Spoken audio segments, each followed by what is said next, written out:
There will be many difficult decisions that would need to be made, and Mel can talk a little bit more about that. So I'm not here to say that everything that happened when we were in government was perfect. It obviously wasn't. But the difference between us and Labour is that we accept that mistakes were made, we show some humility, and we start talking about how we're going to fix it, rather than we're perfect, we've done nothing wrong, look over there. That's the difference between us and Labour. Yeah. Mel? So in the OBR's report this time around, a startling fact is that they stated effectively there was not one single measure in that budget that increased growth. That's why we've got all these growth downgrades. Not one single measure. When it comes to productivity in the past, productivity is in the hands of this government. One of the first things they did when they came into office was to make big inflationary pay awards to those in the public sector. The train drivers got 14%, junior doctors got 22%, not a single string attached to those payments. What they should be doing is demanding productivity and efficiency gains as a consequence. And the final thing I'll say on productivity, the downgrade was an average across the scorecard of going down from 1.3 to 1%. That cost about 16 billion to set against that headroom as an offset. It is quite possible, because the trend productivity rate since 2008 and the global financial crisis has been 0.5%, that there could be a downgrade at some further point down the line, unless this government really grips this. And if that happens, that headroom, even though it's been rebuilt and more, could be at risk. Yeah. So this government is creating risk within the way in which it's managing the economy, even though they're saying we're expanding the headroom. They're not dealing with the underlying structural issues that will get us out of that predicament. David Shepherd, FT. Good morning, sorry. Yesterday you suggested Rachel Reeves was lying.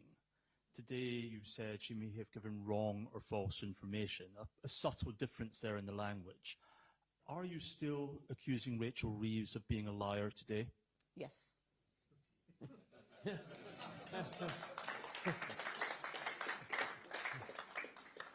Noah Hoffman from The Sun.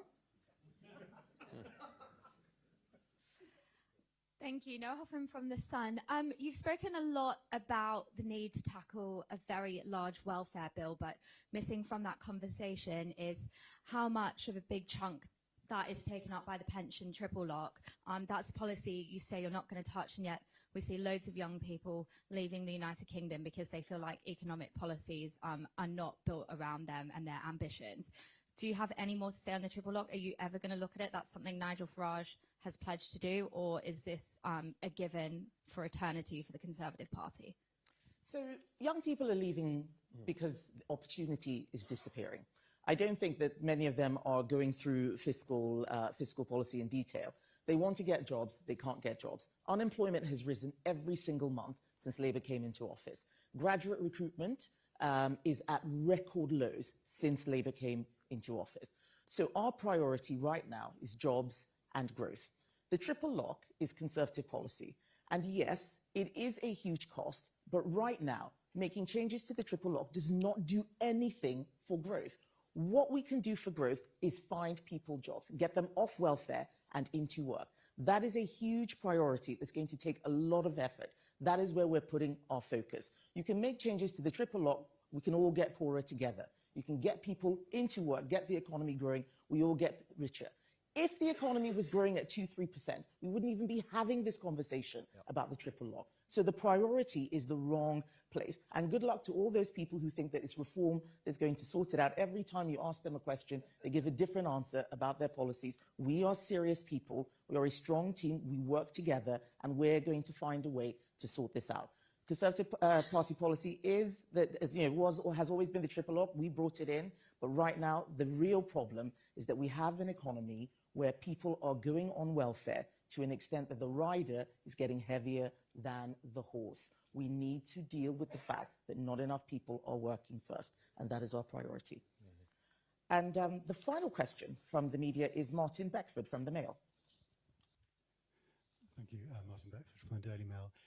You said you want Rachel Reeves to go, but do you not worry that a different Chancellor would be more left-wing than her? And also, everyone will have seen she was trying to avoid your gaze in the start of the BBC programme yesterday. Did you speak to her at all off camera? Thank you. I did speak to her, I think even on camera.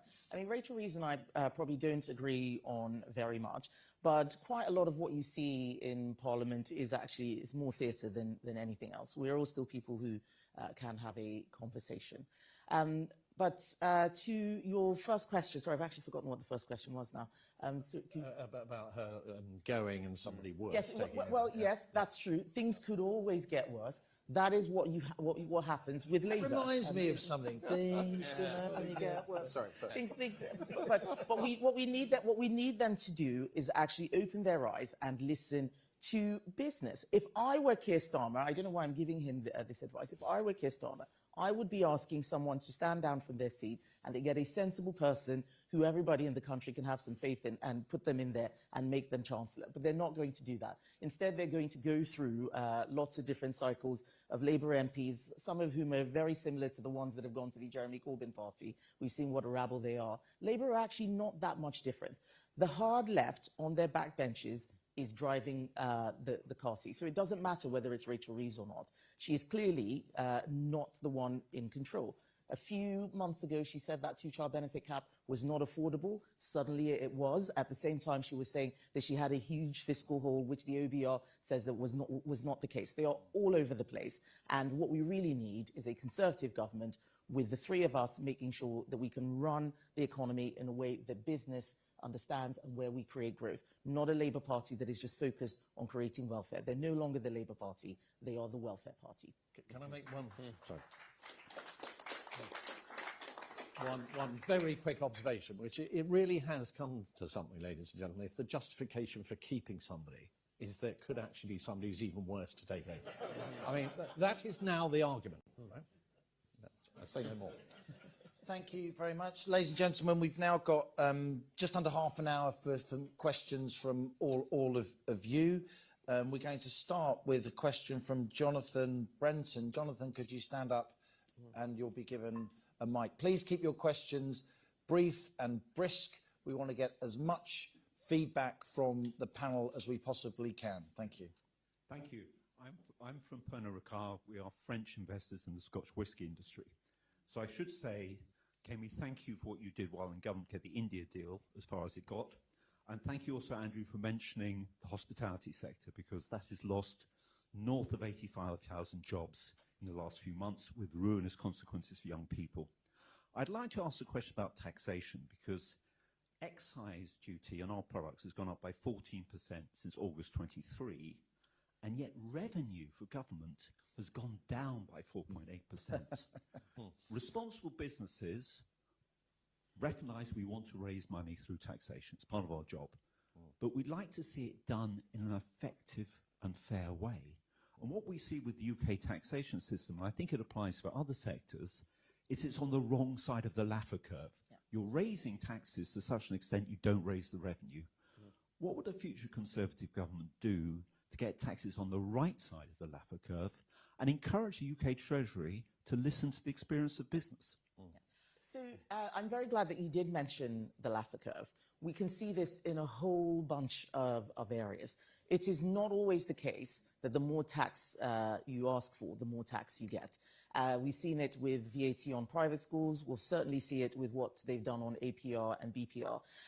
While Mel is the one who looks after tax policy, Andrew and I had a recent discussion around the Laffer curve and what we could do, because we need to send a signal to business that the best way to get the tax, as much tax as possible, is for business to generate as much in profit as it possibly can.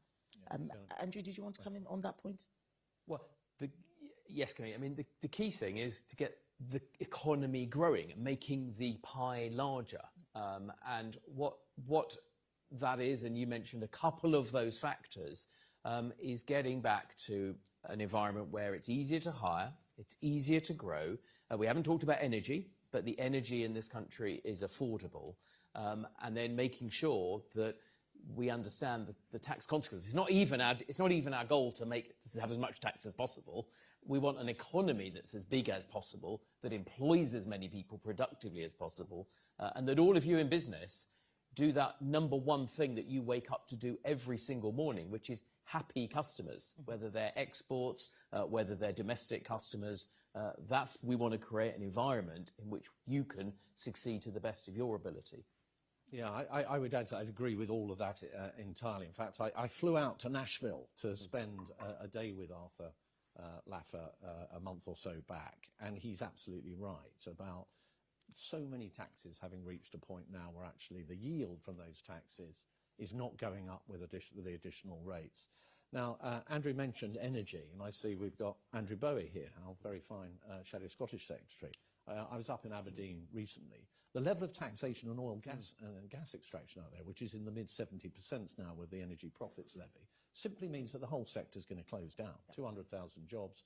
And I won't dwell too much on that, but the absurdity of Norway actually extracting gas from the same basin that we're shutting down our activity on, and so on, and so forth. So the answer to your question is we have to look at every single tax and really look into where it is on the Laffer curve, focus particularly on those taxes that drive wealth creation and employment and growth, and look to getting those down, and recognise that, as Kemi said earlier when she talked about people leaving the country now, which isn't just the super rich, it is young people that just happen to be mobile and talented, right? What the costs of a high tax environment are in that sense.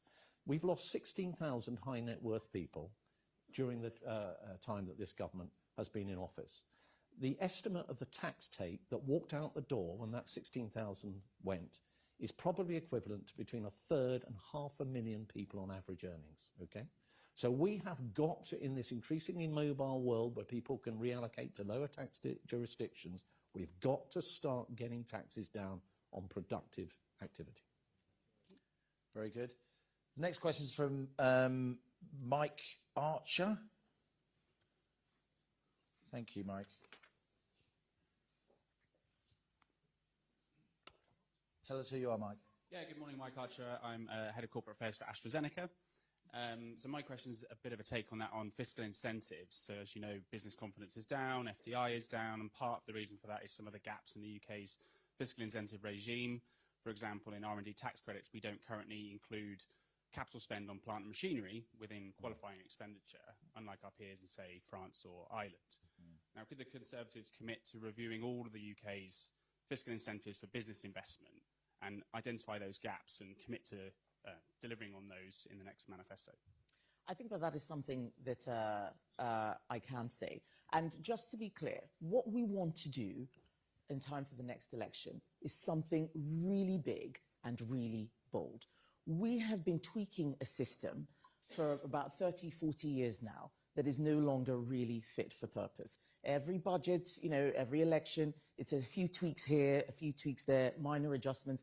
We need to do something really bold, really radical, but we need to be aware of what the likely consequences will be and how we deal with the outcome. That's why we're not rushing out saying we're going to change all this and change all that. At the 2019 election, none of us could have predicted what the next few years would have looked like. No one would have predicted a global pandemic. We need to make sure that we are resilient enough to handle those sorts of black swan events and shocks while still having a radical agenda that sets, that lets business know the direction of travel.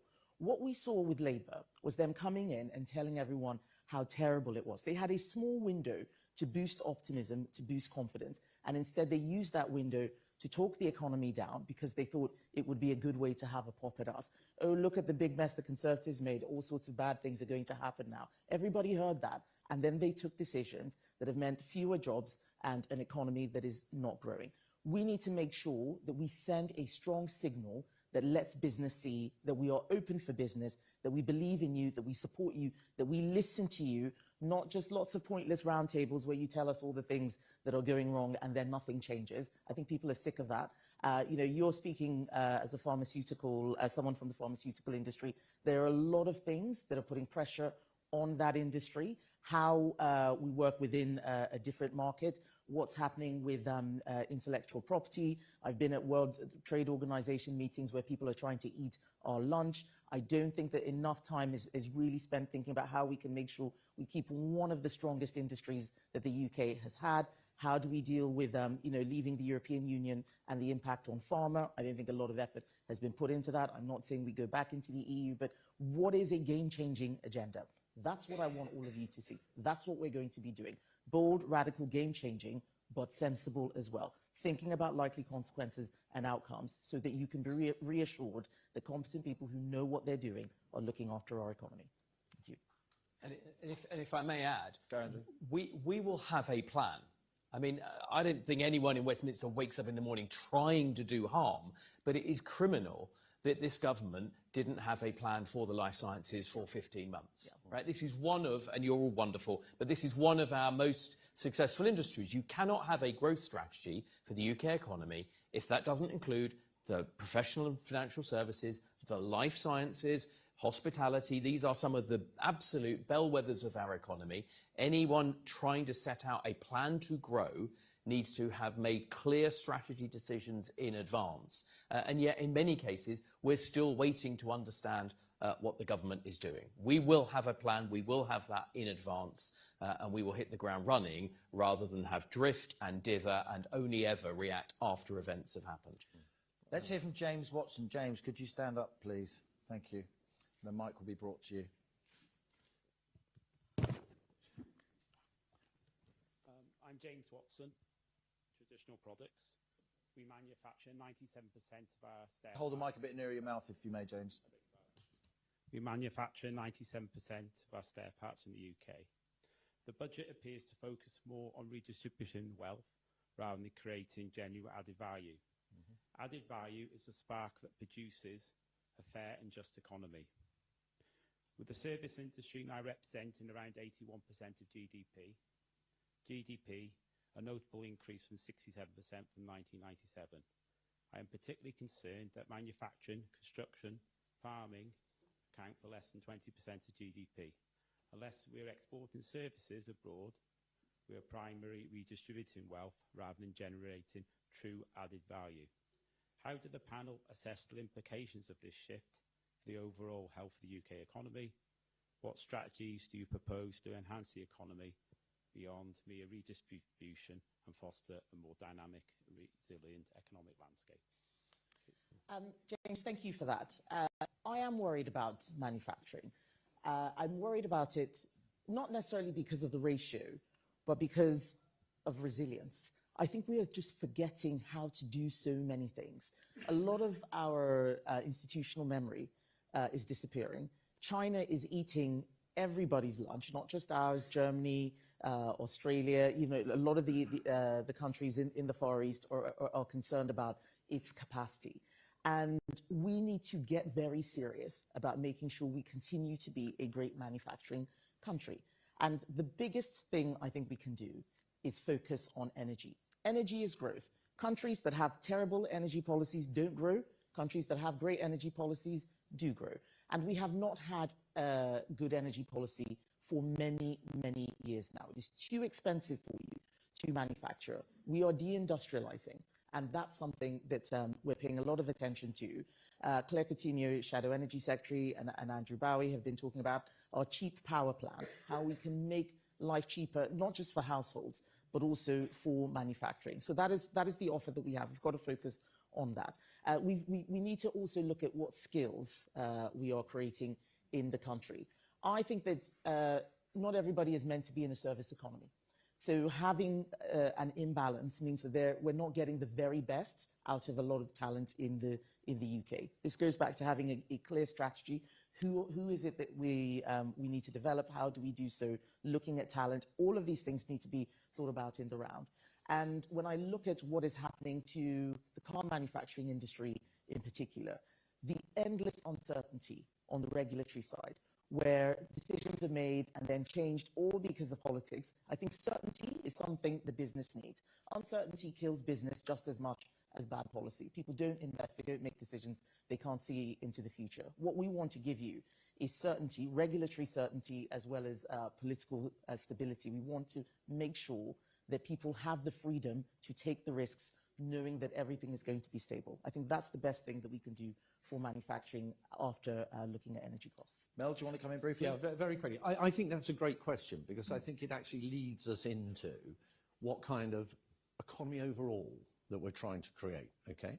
So we've talked a lot about tax, but there are some deep and some would say near intractable challenges, structural issues that our economy has that we will have to address. Now, we've talked about tax. We talked about LAFA. We talked about getting tax rates down. We talked about getting taxes down, particularly in areas that lean into growth and wealth creation and so on. We've talked about the size of the state, and we've made a down payment of £47 billion worth of savings. We've shown how that can translate into those lower taxes. Kemi has touched on skills. I think there are big questions about higher education and universities. We have far too many young people going through those institutions and not getting sufficient value added to justify the cost of them or the state. And we announced at our conference that we would double the amount that we would spend on apprenticeships as an approach to skills. Now, in a world in which net migration is going to be coming down, there will be hotspots in the labour market which wouldn't otherwise have been there. We've got AI, which is going to, in a fundamental way, and as yet unknown way, churn up the demand for skills. So we're going to have a nimble, lifelong apprenticeship kind of offer, and a lot of supply-side things. Energy costs, certainly. We're paying 5 times what the Americans and Canadians are, probably 7 times what the Chinese are for electricity, 50% more than France and Germany. And that leads us into big questions about the environment, green issues, and the balances there, along with the future of nuclear and small modular reactors, oil and gas, the kind of issues that I know Andrew is very vexed about, and rightly so, up in the North Sea, to get those costs down, particularly if things like AI become so important. You know, 20% of the electricity output of the Republic of Ireland solely goes into data centres. That's the level of demand. And the final thing I would say is supply side. We have got to get better at building things on budget and on time. The infrastructure, roads, rail, houses. Why is it that we end up with a £125 million back tunnel for HS2, right? Whereas the Chinese are building Beijing to Shanghai superfast rail in just 3 years. Yeah.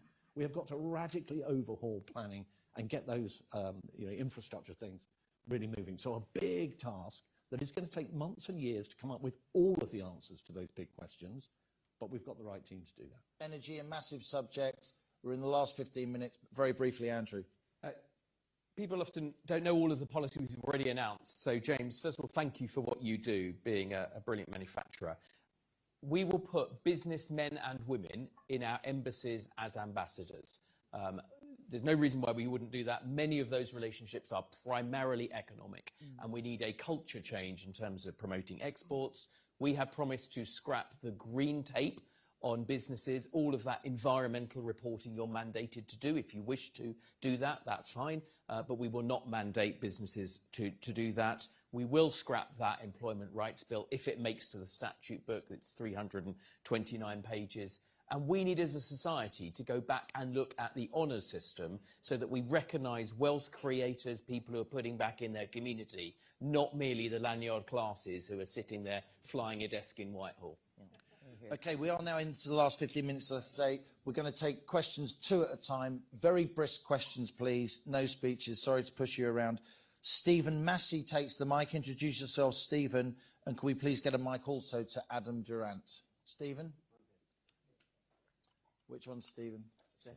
Stephen there. And then a mic for... Then maybe you could pass the mic to Adam briefly, please. Thank you very much. A question about the link between the extraordinary rise in benefits and, as the leader said, people having the option of not working. How does this feed into immigration? And in particular, the two-child benefit cap abolition, what is that going to mean for both immigration and illegal immigration? And to Adam, please. Thank you. Do you want to stand up, Adam? Thank you. Tell us who you are. Hello, my name's Adam Durant. I'm an entrepreneur. I've built and scaled a UK climate tech software company over the past decade, created jobs and training for scores of people, and successfully sold the business last year. Labour's budget has triggered a historic exodus of Britain's wealth creators. So as we heard from Mel, 16,000 high net worths are leaving Britain this year, overtaking China for the first time. Business asset disposal release has jumped from 10% to 18%, so that's an 80% tax rate increase. Investor relief limits were slashed 90%. Angel investors face an almost 130% effective tax increase, and employee ownership trust release was cut in half. So these wealth creators are moving to places... Can I have a question, please? Sorry to push you. Sure. A lot of people want to get in. Does the Conservative leadership agree with the need to restore Britain's competitive position to boost entrepreneurship and growth, specifically by honouring the manifesto commitment not to increase capital gains tax? Thank you both, gentlemen. Sorry to push. So I'll try and be as quick as possible. Stephen asked about the rise in benefits and the link to migration. Our aim is to create an economy that does not require migration to grow. A lot of our GDP growth was actually based on having more people come into the country. And after a tipping point, many of those people were not earning that much and were bringing in loads of dependents who then needed benefits. So our policy is to make sure that we restrict benefits to UK nationals only. We've got a treaty with the EU. Those who have settled status are in a different category because we have reciprocal rights. But the bottom line is no benefits for foreign nationals. It is acting as a pull factor for a lot of people coming to this country, whether through the asylum route or elsewhere, and it is costing us billions of pounds. We do need to tackle that. So that is a simple policy that we have. We want an economy that is not reliant on immigration to grow. I think Mel can probably answer on the CGT question, but Adam, your basic question is right. We do need to be a lot more competitive. The whole point of leaving the European Union was so we could compete with the EU countries better, not so we could regulate more than them. And instead, we ended up delivering what was a more left-wing version of what the EU was offering. That is one of the reasons why we haven't been able to make as many productivity gains as possible. And as I said, we want to do something really bold around tax, just looking at everything. What does a new world look like? I'm not going to announce a new tax policy at the moment beyond what we've said, but certainly the spirit of what you're asking for, we certainly agree with. Yeah, very briefly. Spirit of what you're saying, absolutely right. I would add to your tale of woe of people leaving the country, offshoring of jobs actually is the other way that we're witnessing the effects of this particular tax policy. Can't comment specifically on CGT just yet, but hear what you're saying, and it's an important point. Just, I would add to Kemi's point on immigration. The CSJ, Centre for Social Justice, has recently issued a report in which if you have 3 children and various elements of your family qualify for various different benefits, you can end up having to earn £71,000 a year in order to be getting the same net take-home pay as a family in those circumstances. This is bad messaging when it comes to illegal migration. Yeah. Because the message is you can come here, large family, and you'll be looked after. The mic, please, to Susan Rose and also to John Pocock, please. Susan, could you stand up, please? Thank you. And then followed by John Pocock, please stand up.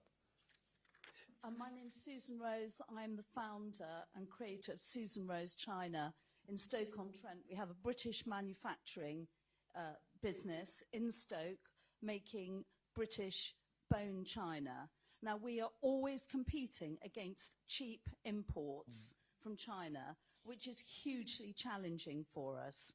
And how do we make people believe in the importance of buying British, supporting British manufacturing, and therefore encouraging young people to come in as apprentices? It is so difficult. Thank you, Susan. John Pocock, tell us who you are, please, and briefly your question. Hello, John Pocock. I was fortunate enough to build a FTSE 250 from scratch, so I know a little bit about growth. I've recruited about 1,000 people in their 20s. I would like us to consider raising the employer's national insurance level from 21 to 24 years old, so that we get a lot more people into work coming out of university in particular. The energy which young people in their 20s can give to a company is tremendous. I've done the mathematics. It looks doable. It will make a profit at the end of the next Parliament. 2 fabulous questions. Thank you. I was actually worried that John was going to ask that we raise employers' NI, to which my answer would have been a He was toying with you. He was toying with you to get your attention. He was. But John, I completely agree with you. We need to make it easier to hire young people. You know, if they don't get that first job, then it has a massive impact on the rest of their lives. Making it easier to hire young people means making it cheaper to hire young people because they don't have that experience. And you look at the combination of what happened in the 2024 budget, raising the minimum wage, increasing employers' NI, raising the thresholds to a different amount, just made it a triple whammy of toxicity for young people. I think it is an interesting idea. We do have our own policy, which is the first jobs bonus, which is a bit similar, but it's certainly something that I think that we can look at. Susan, you asked about cheap imports. You are right. We are competing against a country that is taking manufacturing to the next level. How do we encourage people to buy British? First of all, let's create a level playing field. It is not a level playing field at the moment. You're in Stoke-on-Trent. I know how many businesses have been closing because the energy costs are just too high for them to do anything on ceramics in China. So first of all, thank you for staying in business. I cannot imagine how hard it has been. But I think we also need to talk a little bit about how China makes its products. This is a country, the UK is a country, where people want to know where things come from and how it has been made. The Chinese use slave labor. We know this. A lot of what we talked about in government with the Uyghurs, we tried to put some of this in legislation. We need to make sure that the products that are coming to our country are being made at a level playing field at what we manufacture here. We believe in competition, of course, because competition helps businesses. If we stop competition, we will stop being productive. We will get poorer, but that competition has to be fair. And I think showing where there are unfair practices and people trying to cheat the system means that we will get more people thinking about where their goods come from and will buy British. Okay, we are in the last 5 minutes. You're all busy people. You want to get on with your day, I'm sure. I'm going to take 3 more questions, very, very brisk and brief. Could we please have a mic going to Ken Costa? Ken, stand up and tell us who you are, and we'll give you a mic. And then the mic is to Mark Constable. Mark, could you stand up, please, so we can give you a mic? And then finally, Seth Finnegan as well. Let's keep this brief and brisk. So off you go, Ken. Ken Costa, I'm an investment banker. We've seen the decline in the City of London, the stock market, the loss of confidence here, fewer people wanting to list, fewer capital raisings happening. How do we restore the City of London to its preeminent financial position in the world? Thank you, Ken. Hold that thought. Then we come to Mark. Hi, I'm Mark Constable. I am Head of Public Affairs for Trojan Energy, an Aberdeen-based electric vehicle infrastructure manufacturer, and I'm also the elected chair of the largest electric vehicle trade association in the UK, Recharge UK. My question is, given that this government have been just largely following the previous government's policy in terms of the electric vehicle transition and making lots and lots of mixed messages that we saw in the budget last week, and that certainty is absolutely vital in our industry, what intervention would a future Conservative government make? Thank you very much. And finally, Seth. Good morning. I'm the UK Chief Exec of Informed Solutions. We are a UK privately owned tech scale-up specialising in data and AI. For us, the autumn budget introduced some positive measures for tech, specifically around expanded investment incentives and AI growth zones, but also clearly tax changes that could impact staff, founders and investors. So how would a future Conservative government ensure that tech UK scale-ups are incentivised to grow whilst also balancing the books? Thank you all, and thank you for being brief, panel. Thank you. I will leave the question on listings and tech scale-ups to Mel and to Andrew, because I think they can give a lot more detail. I will focus on Mark's question about just certainty when it comes to energy policy. You are right. Quite a lot of what the government is doing now is slightly based on what we did in government. There has been too much uncertainty. But we were making changes, and I say this as someone who was business secretary, because industry was telling us that the policy was not working. This is one of the reasons why I've said the legislation for net zero by 2050 is unworkable. We need better incentives, and we need a plan that is not going to bankrupt our country. Right now, what we're seeing is car manufacturing leaving the UK, and a mixed message being sent with the road pricing paper mile for electric vehicles, when a whole bunch of people were asked to buy those vehicles in order to encourage the take-up. Now, I'm somebody who thinks that this government should not intervene in the market this much. Electric vehicles are mostly made by China. It has not been that great for our own industry, and I pay tribute to what you're doing, Mark. I don't think that it is very easy. What we need to do is to get government to stop sending confusing messages. We put some investments around gigafactories. I think that was a good thing. But we have to be realistic about what we can actually do in the UK and not turn our country just into a market that buys from China when it cannot manufacture on its own. And that's why we oppose quite a lot of what the government is doing. It's not helping UK manufacturing. It's too expensive for UK consumers. It's not really working for our businesses, and it's making China wealthier at a time when they're becoming more and more of an economic threat. Your final thoughts, Mel, before we very finish with quickly. Andrew? So on Ken's point about the city, I think, firstly, the listings regime and how onerous that is. Secondly, on tax and stamp duty, in particular on share transactions. There's a third point, I think, about the depth of the capital pools that there are in our country, particularly long-term patient capital. And I think there the pension sector is a very important component part. And we've seen some of the reforms that when we were in government, kicked off around the Mansion House Compact, and where that money goes as between foreign investment and domestic investment. We're not up for any form of mandation, because these pensions quite rightly have a fiduciary duty to get the best return for their investors. But nonetheless, I do think we need to ask questions around the way the tax reliefs work, given that that is a contribution to the UK taxpayer, and that in relation to where those investments are going. And the final thing I would say is I'll leave Andrew to speak a little bit more about scale-ups, but of course we've been great with our universities, etc., spinning these businesses out.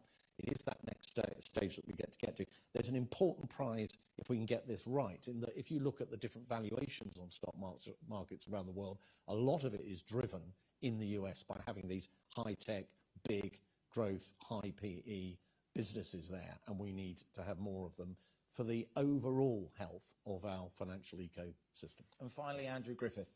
Wow, right. Okay, look, we need, for all, the uniting theme around a lot of this is we also need a vision. We need to give people confidence. We need to be proud of this country. We can, once again, be one of the best countries in the world. At the moment, we're falling down the prosperity league tables. We're approaching 30. I don't want that for my children. None of us here want that for our children or our grandchildren. We ought to be going out and giving business, because it is business that creates jobs, business that's going to create the prosperity, business that will provide the tax receipts for all of the things that we want. We ought to, as an economy, acknowledge that the pace car, the competitive set, is not the G7. If you X out the United States, the G7 is the other group of slowly growing economies. We want to compete with the best and brightest in the world, the G20, some of the fast-growing economies, which is where we are losing our young people to and our wealth creators. We need to fall back in love with risk.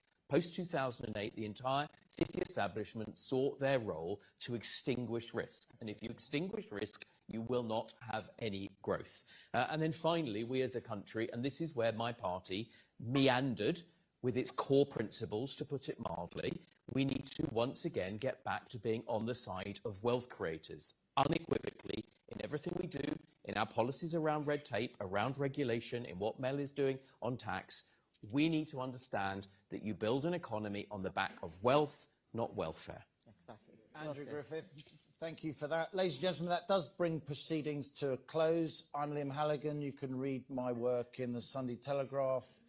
You can listen to the Planet Normal podcast, where I sometimes get to talk alongside Alison Pearson, the wonderful Alison Pearson, and you can read me on my When the Facts Change Substack. And I've just started a new economics show, weekly show on my Substack. So there you go. Thank you to the ICAEW for hosting us so beautifully. Thank you to the Conservative Party for asking me to host this event. Thanks to all of you for your excellent questions. Sorry if I was forcing you to be too brisk.